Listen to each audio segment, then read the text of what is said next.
Today's episode is not just about what happened to Dail Dinwiddie. It's about who she was before she disappeared. Because every unsolved case begins with a life that was already in motion. This is Hold My Sweet Tea.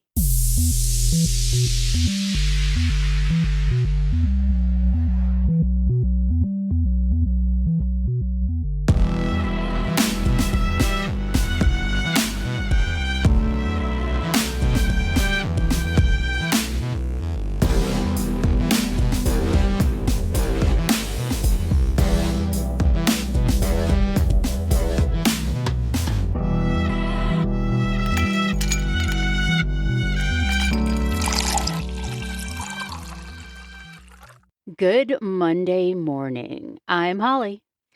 And I'm Pearl. That did not sound promising. I don't like Mondays. But you know what? I mean, I like that our episodes come out on Mondays. Right. But, even though we're pre-recording this, you'll be in Disney today. I will be in Disney today. So cheer up. Eating a churro. Yes. Way off my diet. It's almost like a king cake, Well, cinnamon. It is. It's cinnamon, yes. Since we didn't get our king cake for, Mardi Gras, but it's fine. It's fine. Hopefully I have enjoyed many an Asian dish. Yes. Because Lunar Festival. Mm-hmm. Mm-hmm. So hopefully I still come back weighing less. Right. Disney calories don't count, right? Exactly. Okay. That's what I'm saying. Like, I should still come back weighing less. Any vacation calories do not. Right. I mean, I can't fully enjoy myself without allowing myself to fully enjoy myself. Right. Don't restrict yourself on vacation. It's just a couple of days. It'll be fine. Right, right. I will be fine. And speaking of vacation, if anyone in Scotland would like to adopt us, we are willing to move there permanently. Absolutely. We are up for Scottish adoption. Right. I keep seeing so many reels and I'm like, it's so pretty. I know. I want to go so bad. Or Ireland, either one. Or yeah, we're down. Wherever off of this continent. Preferably one of those. Yes. If we have a preference, there we go. Yes. We want to come hang out with the Highland cows. Oh my gosh. Like, I just want to roam the castles with a candle in my white flowy dress and haunt something. And look at waterfalls out the window. Yes. And learn all the words and things we don't understand. Indeed, indeed. I keep watching, there's some reels that have come across my stuff that were words that Scottish people say that you don't know what it means, and then they tell you what it is. Right. I was look at that. Learning the language. Learning the language. I'm getting educated before I go. Just in case we get that email. Right. Willing to adopt you. Right. Come on. Come on. Let's go. I have a castle and 16 rooms and then available. We'll be welcome to Hold My Sweet Tea, the podcast from Scotland. I will be willing to change that. We can do it. We can do it. But we do have to bring our adult children because we can't leave them here by themselves. Yeah, no, they have to come. Yeah. And then I'm about to have a grandbaby as well. Yep. So just be aware. Yep. Of what you're signing up for. You get the whole package. We have dogs and cats. Yes, those two. So those also have to attend this movement. Yes. Yes. Absolutely. That's it, though. I don't have any fish or anything else. Just dogs, cats. Yep. 2 cats, 1 dog. You have 2 dogs, 1 cat. There we go. Willing to give away all my aloe vera plants. I have no time to grow anything else because they're psycho and they keep reproducing so much. Right. It's like they're weeds, which is weird because I've never had aloe vera plants grow like this. Yeah. And they are just spawning. What am I supposed to do with all of you? Right. They're like, use us. We're medicinal.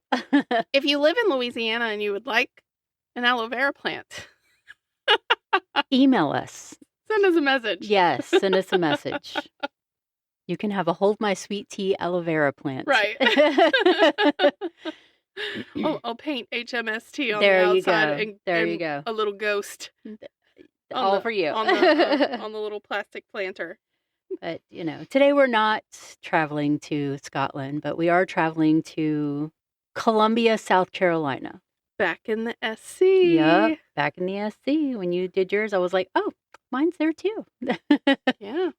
Sometimes that happens. Yeah. Because we disclose a little bit of info, so we don't do the same person or whatever, but we don't always tell each other where it is. Yeah. So my story today, and I'm going to spell her name, but I did look up how to say it, and her name is Dail Dinwiddie. It's Dail. Dail.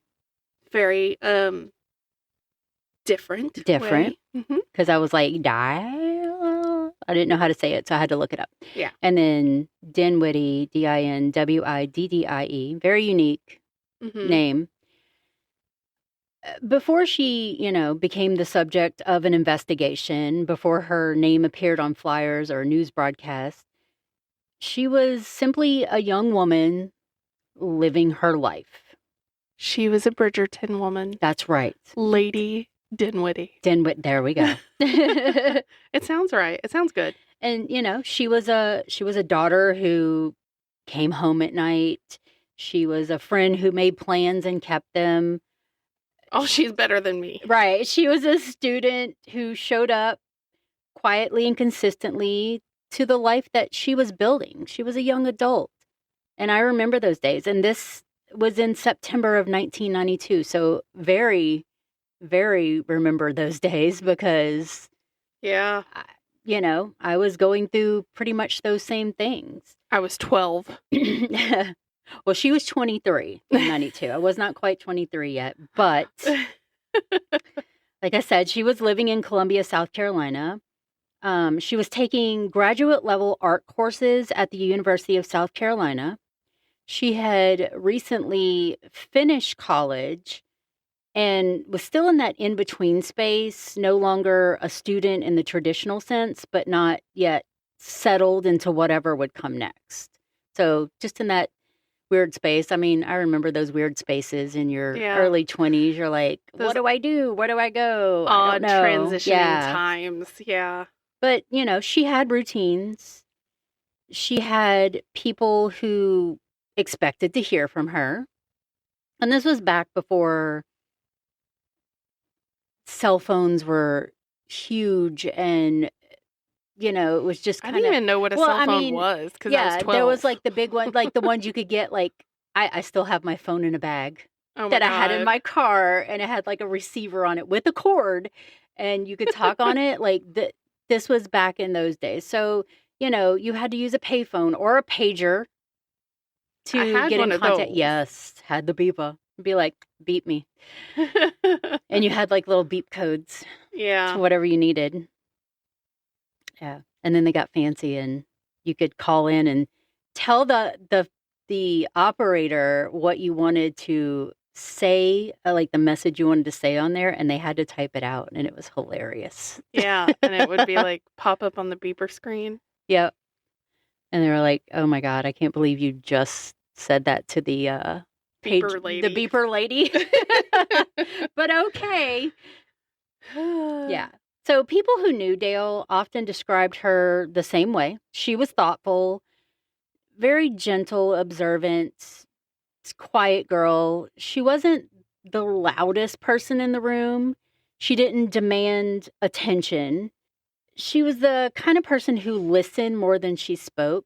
I feel like I'm that way, especially around strangers or in a strange situation. I'm more outspoken now because I don't really care. But like I used to always be that way. I was the quiet, observant one. And, right. I had to read the room before anything came out. And if I didn't like the vibe, I'd leave. I'm like, I'm done. I'm out. Yeah, I was like that when I was young too. Like I was just really quiet.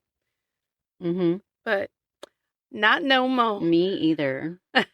Me either, because no.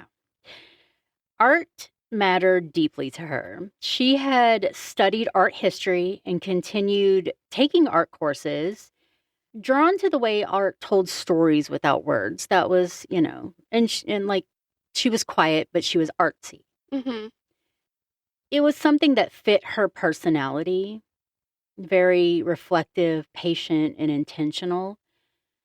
Dail lived with her family at the time. She wasn't drifting or unstable. She had a steady home life, a close relationship with her parents, and a sense of responsibility that showed in how she moved through the world. Those close to her later would say this again and again. Dail wasn't reckless. She wasn't impulsive. And she wasn't someone who disappeared without explanation at all. Right. So she was like, Yeah. like you said, very intentional Mm-hmm.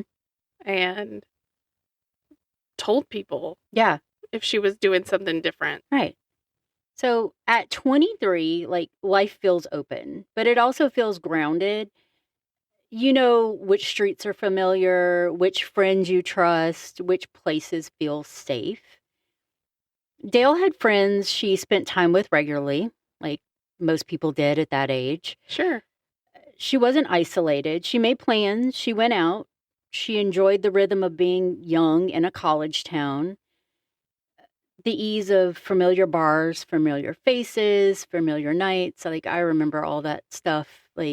That was your scene. That was what you did. And it was just... That is how I live thanks to anxiety. Yes. I also must know where the bathroom is. Yes. And how the hell to get out of here. Yep. I need exits and restrooms. We all know where the bar is. Yes. And Columbia wasn't new to her. She knew the 5 Points area. She knew how nights like this usually ended with laughter, tired feet, getting home safely, because everybody back then wore those heels and your feet would kill you at the end of the night. But, you looked good. Mm-hmm. There was nothing about her life that suggested she was on the verge of disappearing. So on September 24th of 1992, Columbia felt alive. U2, the band, was in town, bringing their Zoo TV tour to Williams-Brice Stadium. I remember that. I never went to a U2 concert, but I remember on MTV the Zoo TV tour. It was this huge thing, and U2 was touring and going to all these college towns and stuff. I have a U2 complaint. Yes. And I just want to voice this on the air. I think it was a really cool idea to give an album away for free. Mm-hmm. However, I don't think it's a really cool idea that I can't take it off of my Apple Music. So it's the first thing that starts playing automatically every time I get in the car. It's annoying. I've started to hate you. It still does? It still does. I took it off. It came back like a virus. I remember when that happened and they just dropped it on everybody's iPhone. And that's back when I had an iPhone now. And I switched to Samsung, so I don't have that issue. Really cool idea. Yeah. But you should be allowed to take it off if you don't want to listen to it 87 million times every time you get in the car and plug your phone. Oh, no. Yeah, that would My drive me phone nuts. connects to the radio. And it automatically starts playing U2. That would be my one reason to switch to Samsung. But yeah, I switched to Samsung, so I don't have that So issue. now, what was cool in the beginning has become a reason for me to dislike the world of U2. Well, back in 92, they were still cool then. For U2 fans, it was a big moment. One of those nights that just feels special before it even began. I remember back in those days, probably 94, 95, that's when I would go see Green Day and Bush and all those in concerts. And that feeling was just the whole day leading up to it. The anticipation. Yes. Yeah. It was so awesome. And you were just the whole day was just all about that. And then you went to the concert and it was you're planning out your outfit and all the other stuff. All of that stuff. Oh my God, I can't wait to get there. All of that. And it was funny because during the Super Bowl, we were watching Green Day and everything. And I was like, oh, I wish they would have done some of their older stuff. And my son Dylan, he was like, how old is their older stuff? I was like, well, I went and saw them when their Dookie album came out. And that was back in 94 or 95. And he's like, oh my God. He was freaking out. To say, he was like, they're so old. Yes. I said, but look at them. They're still touring. They're still doing, and they played the Super Bowl. And it was awesome. It sounded so good. So that night, Dail went with her friends to the concert. She was excited. This wasn't a risky plan or a last minute decision. It was a concert that experience that she shared with thousands of people. Mm-hmm. Everybody. So music filled the stadium. The crowd moved as one. For a few hours, everybody was just immersed in the sounds of U2, right? And so after the concert and everything, everybody started kind of pouring back into the city.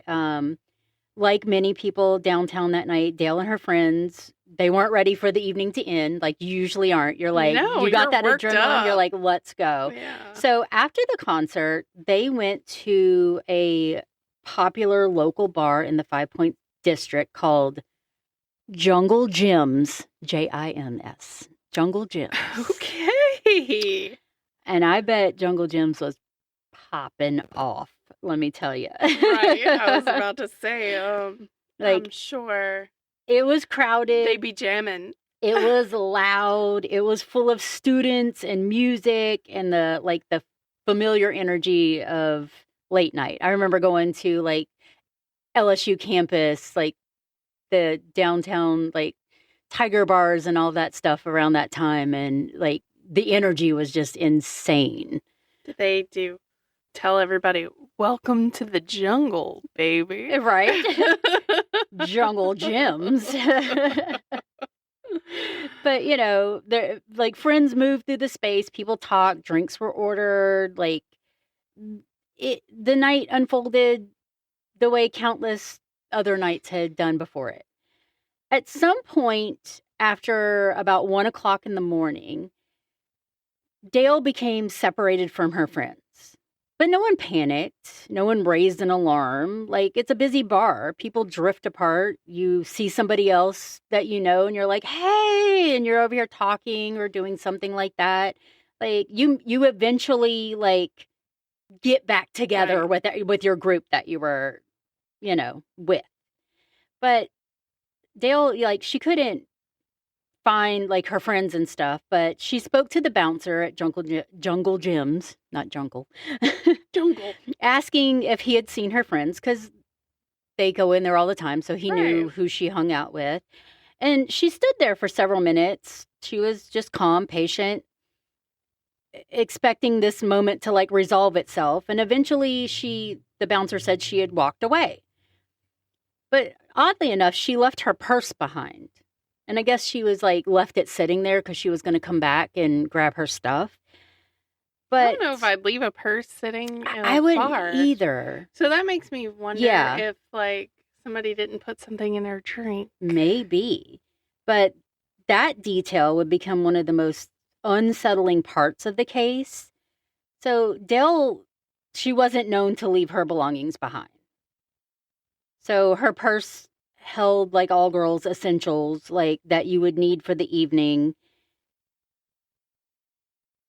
Why would you abandon it, Yeah. Still in that moment, no one realized that it would, what it would come to mean. So Dail was seen, walking outside into the night. The last confirmed sighting placed her walking north on Harden Street. So she was asking the bouncer, have you seen my friends? She left her purse sitting there. Goes outside and starts walking down the street. Very odd behavior. That's something that wouldn't have normally happened with anybody, I don't think. Something's off. Yeah, something's very off. So, crowds that had filled the area earlier were thinning, the noise was fading, and everything was getting quieter. It was getting closing time, of course. There was no indication, like even people that had seen her in here that said that she was like afraid. There was no evidence anywhere of a struggle, no sign that she believed that something was wrong. She was like simply walking and then she was gone, which is just like really, really odd. Yeah, why was she walking anyway without her stuff? Yeah. Like you just straight up left without your things. So when Dail didn't return home, like, of course, concern grew quickly. This wasn't like her. She didn't stay out all night without calling. She didn't disappear without telling someone where she was going. So, this confusion all of a sudden just turned into fear for her family. And that fear turned into the realization that something was truly wrong. And like you said, maybe she was drugged. Maybe something happened and she was just like, she's roofied or GHB'd or something. Right. She had to have been like disoriented. Disoriented and just wandering off, like not regular drunk. No. But maybe in her brain she was thinking like this is the way home and she was just like heading that way. So a missing persons report was filed. Searches began. Friends, family, investigators like retraced her steps, hoping that something or anything had been overlooked. But Dail didn't come home. Police searched nearby streets, wooded areas, drainage systems, anywhere she might have gone. Tips came in, leads were followed, time passed. Days turned into weeks. Those weeks turned into months. The case remained open, but answers, none. She just like flat out disappeared. There was no evidence left behind besides her purse. No leads, no nothing. Nothing. So as the days passed, investigators began to understand that this was not a simple case of someone losing track of time. Dail had vanished in an area that should have offered answers because the 5 Points area was busy. It was crowded. It was full of people moving through the same streets at the same hours. It's not like one random person walking at like 1:30 in the morning. There was a lot of college kids out there. Oh, yeah, no doubt. There was a lot of people. Those streets are always got people on them when they're near the colleges. And yet no one came forward with a clear amount of what happened after she was last seen walking away from Jungle Gyms. Police focused first on the immediate surroundings. They found no physical evidence whatsoever. But what stood out most, like I said, was that what she left behind, her purse. And inside were personal items she would have normally kept close. And notably, the biggest thing that was in her purse was her asthma medication. She had severe asthma, and she knew that she couldn't go long periods without her inhaler. So she, this was all her life. So she would have just left that behind. That's something like your cell phone is now permanently attached to your hand. You don't go anywhere without your phone. So at least not anywhere outside your house. Right. On purpose. So if you have asthma and you've had this all your life, you don't go anywhere without your asthma inhaler. You have a backup inhaler. You have an emergency inhaler. You have them all over the place. So to those that knew her, this made the idea of a voluntary disappearance even harder to believe. Investigators began to say openly that what her family had already known. This was not something Dail would have chosen. So police interviewed employees and patrons from Jungle Gyms. They tried to piece together who had been there, who might have noticed something out of place. Did she order a drink? Did somebody give her a drink? Anything like that. But nights like that, especially in a noisy, crowded bar and everybody's drinking, like they start to blur together. Like the music's loud, conversations are overlapping, faces become indistinct. Like you're aware of things around you, but you're not aware of like details and stuff. No one reported seeing Dail leave with another person. No one recalled a struggle. No one could say that they followed her path down Harden Street after she walked away. The absence of witnesses became one of the most haunting elements of the case. Like, it's just crazy that nobody's seen anything. Yeah, I mean, past the bouncer. Yeah. And then she's seen on the street. Walking, once, and then that's it. And that's it. Like, nobody, poof. Nothing. No surveillance. Yeah. But that's my thing is, like, did they check cameras?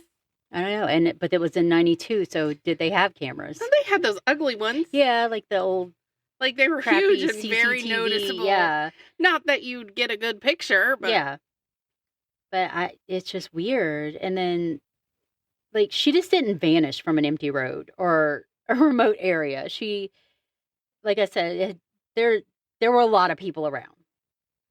So there's theories, there's questions. As the investigation continued, detectives were left with possibilities, but not answers. Could somebody had offered her a ride? Yes, I'm sure they could have. And like, that would be the biggest thing.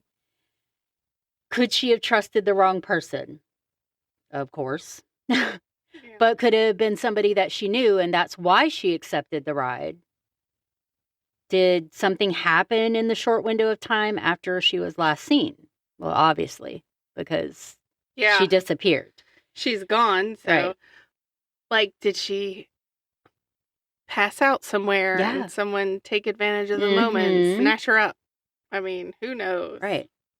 So police explored the possibility of an abduction. They also examined whether someone known to her could have been involved, of course. And then, like I said, tips had come in from the public, like hundreds of them, then thousands. Each one followed, each one ultimately leading nowhere. So at times, persons of interest were questioned. Some were later connected to other crimes, but no evidence ever definitively linked anyone to Dail's disappearance. No physical evidence was recovered, no confirmed sighting, no remains have ever been found. The case just stalled, not because it was forgotten, but because like it literally refused to yield anything solid. So, this for years just kind of went cold and went on. Investigators changed, leads grew cold.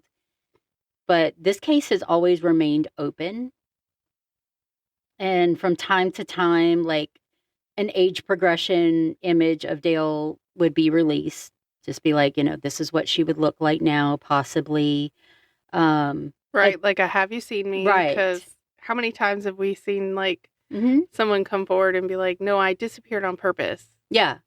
Or I know that girl. Maybe, I mean, trafficking was still a thing back then. It just wasn't called trafficking. Toxic family situations were still a thing back then, and people tried to get out of them and became who they needed to become to accomplish that. You never really know. I mean, it doesn't seem to be the case now, but just saying it's important to keep that picture out there. Yeah. And for like the public and people who report on this case and everything, like it's a mystery, but for her family, it's, it's waiting. It's unanswered phone calls. It's learning how to live with uncertainty. Like, you don't know. She disappeared. Like, you can never settle on one thing in your brain. Like, what happened? Right. Yeah. Too many questions. Mm-hmm. So, how does a young woman disappear from a crowded college district without leaving a trace? That's like the crazy part. And why was her purse left behind? It's crazy questions. Yeah. Crazy questions. And I was like, this one's interesting. And they still report on it from time to time. They still, will run it on certain sites, on news, things like that, and bring up the story. But she's one of those cases where they have nothing. Yeah. It's like, what the heck? But she was a young woman who was just entering her life and who had friends, and she loved art and all of the fun things that a young woman should be doing at that time. Yeah. And here we are. Yeah. Like, this was 1992. Yeah. It is 2026. Yeah. So she would be in her 50s at this point. So, but I think with stories like these, as long as it's still being told, it's still getting her name out there. Mm-hmm. And maybe one day somebody will wake up and go, I should really tell what I know. Yeah. And shame on you for not, but... Also, why the heck would it take you that long? Yeah, for sure. I don't think I could live with myself knowing something and then seeing stuff like that. Oh, no. And going... But it's happened time and time again. Like, people, like, years later, they'll be like, well, I do have a little bit of information on this thing, or I did see this, but I didn't think it was important. I should report everything. If you see something, report it. Yeah, you never know what you know. Yesterday, we were at work, and even though you were like, oh, there's little kids out front riding a bike, and then I heard screaming out back, I was like, let me check real quick. Yeah. And I opened our back door to work, and I was like, okay, it's the little girls ride the bike, because you never know. Never know. Somebody could have abducted a child, and somebody could have been out there beating their mama. Exactly. I mean, who knows? So, be a nosy bitch. You know? Yep. Report things. Indeed. Absolutely. But you know who isn't a nosy bitch?